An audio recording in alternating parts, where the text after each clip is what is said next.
Hey everybody, this is a review of the Quantum vacuum cleaner. We decided to purchase one of these because of a 20-year experience with the Rainbow, which was a good vacuum cleaner. Lasted 20 years, however it did die on us a couple of years ago. We replaced that Rainbow with a bagged canister vac because we didn't feel like we could spend the $2,500 to $3,000 to replace it at that time. Since then, with the bagged canister vac, we've had some frustrations with that and needed to go back to a water canister vacuum cleaner.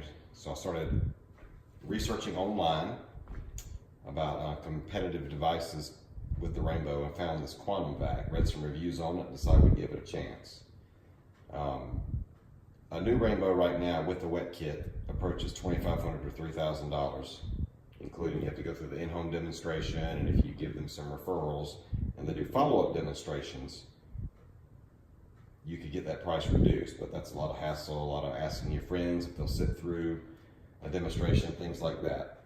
By comparison, this Quantum vacuum cleaner is $498 single payment, and if you opt for the single payment up front as opposed to busting it up over 3 months, you get the wet kit as well as what they call a powered pet vacuum, which I've found handy in the car with a similar device on the old Rainbow. So anyway, $498 as opposed to almost $3,000. Even if this vacuum only lasted me 3 to 4 years, I could buy 4 to 5 of them before I spend as much money as I spent on one Rainbow. All right, so what comes in the box? All right, obviously this is the powered head here, the carpet tool.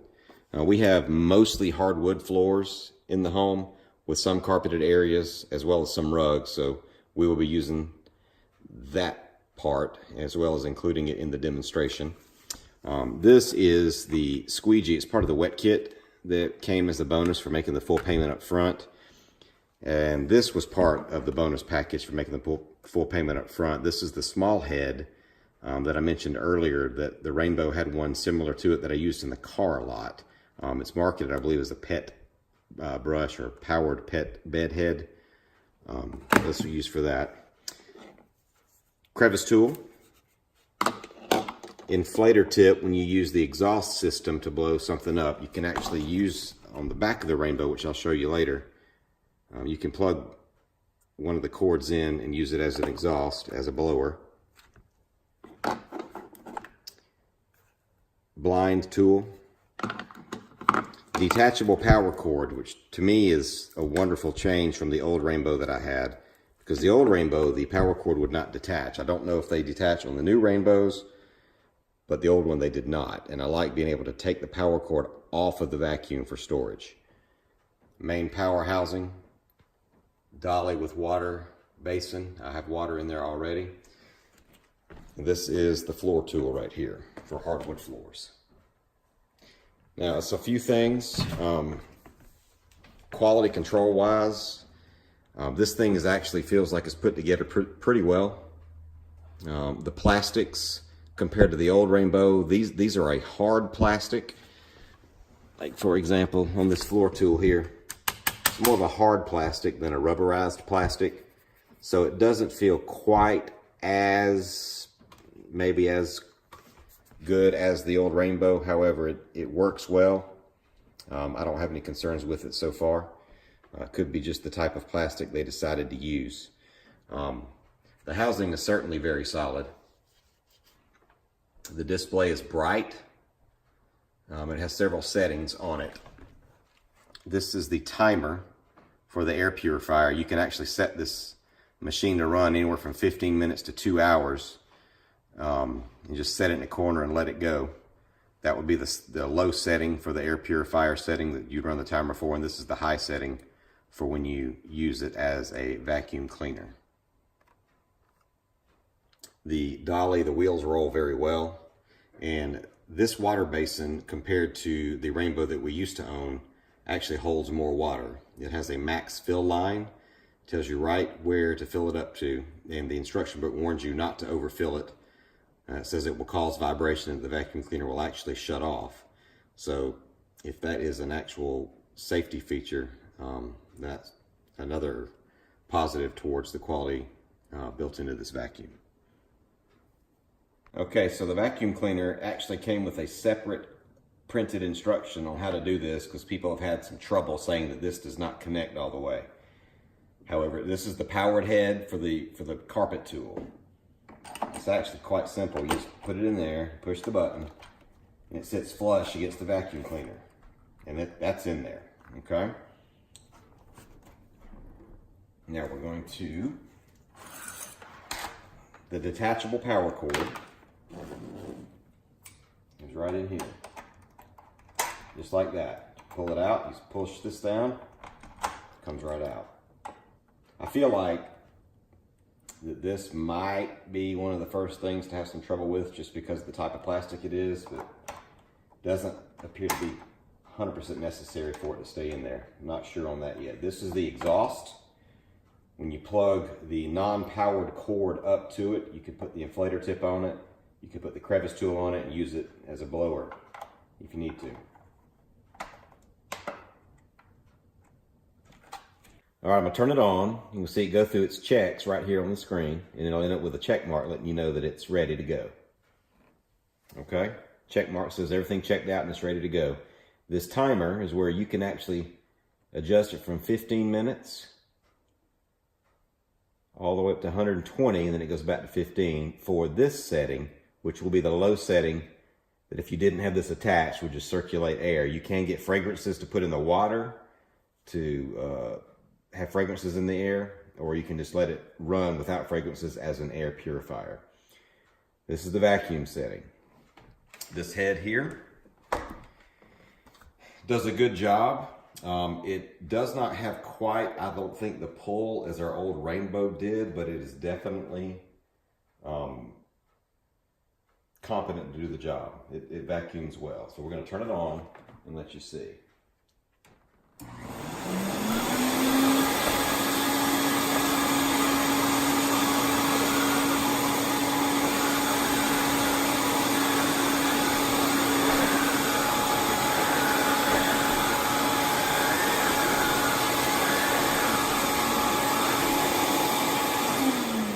Now this head, one negative to the head is it does not have a pile adjustment for high pile carpet versus low pile carpet.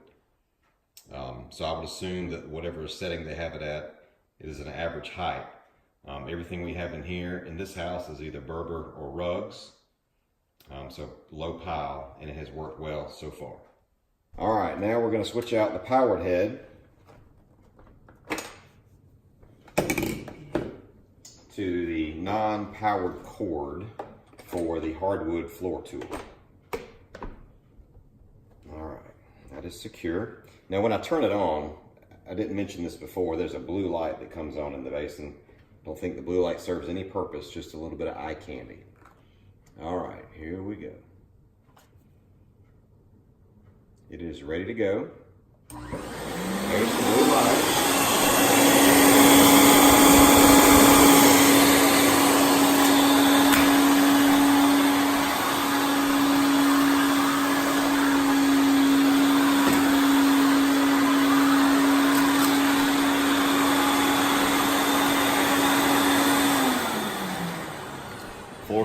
Floor tool works well.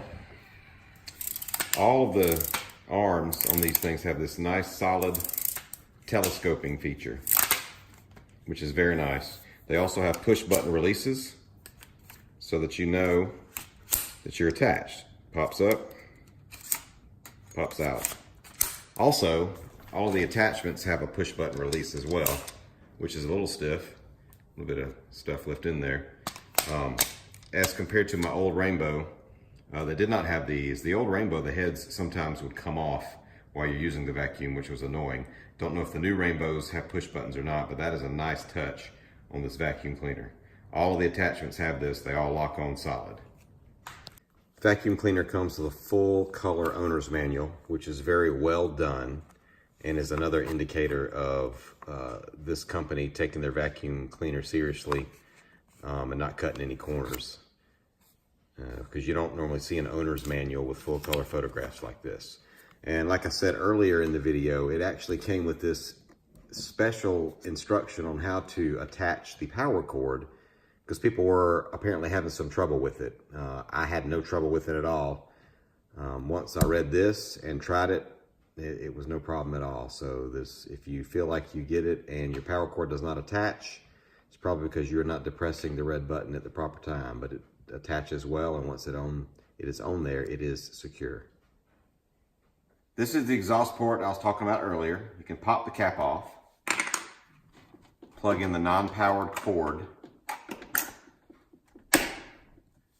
We're going to use the crevice tool, show you have a blower of sorts. Machine's on. This is the bottom side of the main housing. Here's the separator. One difference with this device versus the Rainbow. The 20-year-old Rainbow, we were instructed by the salesman as well as the instruction manual to clean the separator after every use.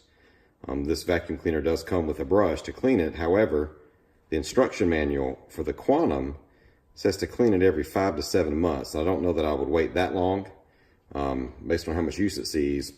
However, that's a welcome relief to not have to clean it after every use. One issue I had with it since we've gotten it, this little metal piece under the latches, one of them was a little bit bent, and so it would end up on the top side up under here. A little bit frustrating, but it's not something that I would send it back for under warranty. It's just not worth it to me to box it up and send it back for that. Even if this metal piece ended up breaking off, the latches would still work. It's just a metal flipper to help pop it up when you detach it from the base. As you can see, the separator comes off with a simple either coin or a flathead screwdriver. You can take the separator off, wash and dry it well before you use it again. And after just the little bit of vacuum that we did, it's kind of hard to tell, but there's dust in the water. Just see from right here a little bit more evidence of it. Used the vacuum earlier and had a lot more dust in the water. We vacuumed a lot more than we did for this review and video.